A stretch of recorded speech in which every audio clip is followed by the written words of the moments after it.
జీవితంలో ఒక్కసారైనా చేయాల్సిన యాత్ర చార్ధామ్. లత గారి ఆధ్వర్యంలో సంప్రదించండి.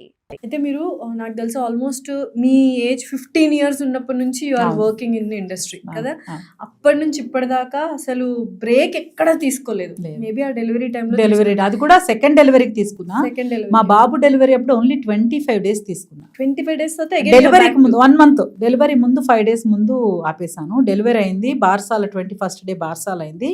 25th day నుంచి వర్క్ చేశాను. ఒక 1 month తీసుకున్నాను ఫస్ట్ డెలివరీకి. ఇప్పుడు నాకు తెలియలేదు, ఎవరు చెప్పలేదు నువ్వు బ్రేక్ తీసుకోవాలని చెప్పలేదు. నేను వర్క్ కమిటెడ్ వచ్చిన సీరియల్స్ చేసాము అయిపోయింది. సెకండ్ టైంకి నాకు ఎలాగైనా ఆడపిల్ల కావాలి అనే కోరిక.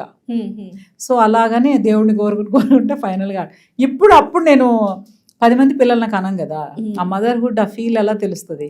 సో అందుకని నేను ఇప్పుడు చెయ్యను. సో సెకండ్ బేబీకి 3 years బ్రేక్ తీసుకున్నాను. సో ఇంత బిజీ స్కెడ్యూల్లో ఫ్యామిలీతో ఎలా టైం స్పెండ్ చేశారు అండ్ వీడియోస్ అన్ని చూస్తుంటాం. You are very beautiful family, touch wood దిష్టి తగలకూడదు.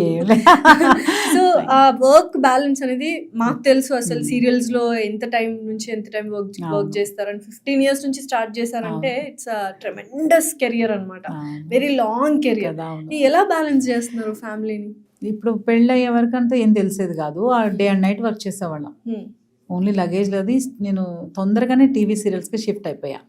సినిమాలు చేస్తూ ఉండగానే సీరియల్లో హీరోయిన్ మనమే, సోలో ఒక హీరోయిన్ సెంటర్ క్యారెక్టర్ ఉంటుంది సీరియల్స్ లో. సో అలా హీరోయిన్ ఇంకా ఆడపిల్ల గ్లిజరన్ వేసుకుని ఏడవాల్సింది.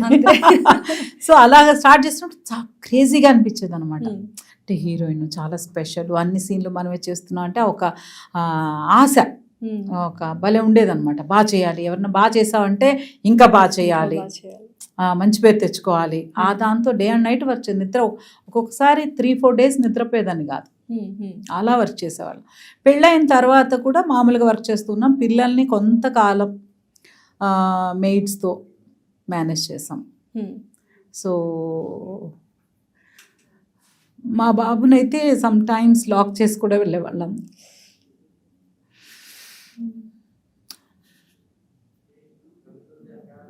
బట్ వర్క్ అందరికీ దొరకదు. మిస్ అయి ఉంటారు కదా మ్యామ్ చాలా పిల్లలది.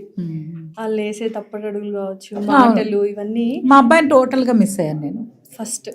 ఫస్ట్ చైల్డ్ అస్సలు రిగ్రెట్ ఉండిపోయింది ఎక్కడ అనుకోగానే కళ్ళు. వాడు చిన్నప్పుడు 9th month నేను మా మమ్మీ వాళ్ళ ఇంట్లో వదిలేసి వెళ్ళేదాన్ని. సో నేను వస్తుంటే టక వచ్చి డోర్ దగ్గరకు వచ్చేసేవాడంట.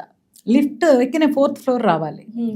సో మా చుట్టాలు ఒక ఆవిడ అడిగారు, ఏంటి చూసి ఏంటి చూడు ఎట్టు వెళ్ళిపోతున్నాడు అనేవాళ్ళంట. వాళ్ళ అమ్మ వస్తుందని తెలిసిపోతున్నట్టుంది అని అనుకునేవాళ్ళంట. సరే వెళ్ళేదాన్ని తీసుకొచ్చేస్తుంది అని అయిపోయేది.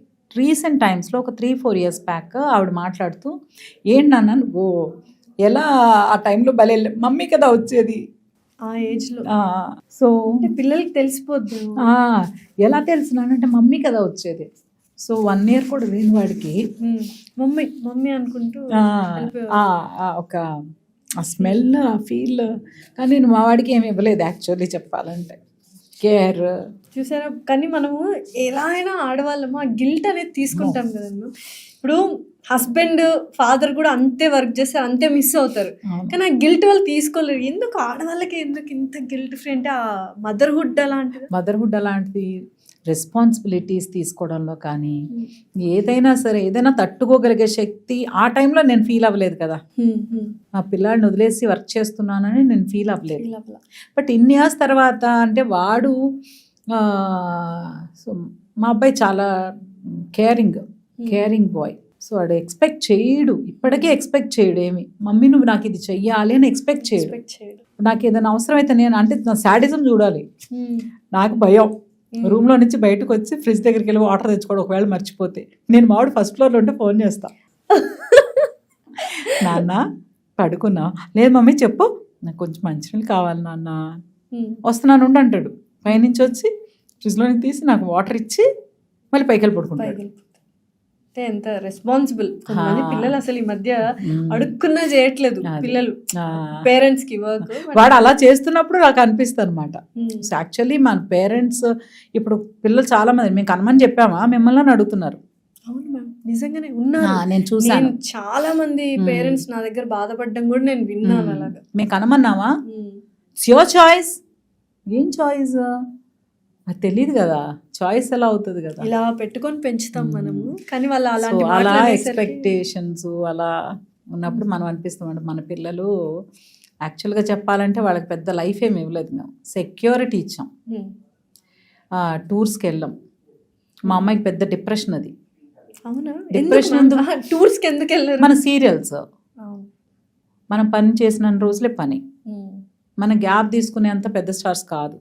స్టార్స్ కూడా తీసుకోరు. ఇన్ఫ్యాక్ట్ సినిమాని కమిట్ అయ్యాక ఇప్పుడు ఎవరన్నా వెళ్తున్నారేమో కానీ ఒకప్పుడైతే అందరూ డెడికేటెడ్గా వర్క్ చేస్తున్నారు. పెద్ద పెద్ద కృష్ణ గారు కానీ, ఇప్పుడు చిరంజీవి గారు కానీ, ఎనీ స్టార్ అంటే బిగ్ స్టార్ ఏదో లెజెండరీ యాక్టర్స్ ఎవరైతే ఉన్నారో ఇప్పుడు హాలిడేకి వెళ్తున్నారు.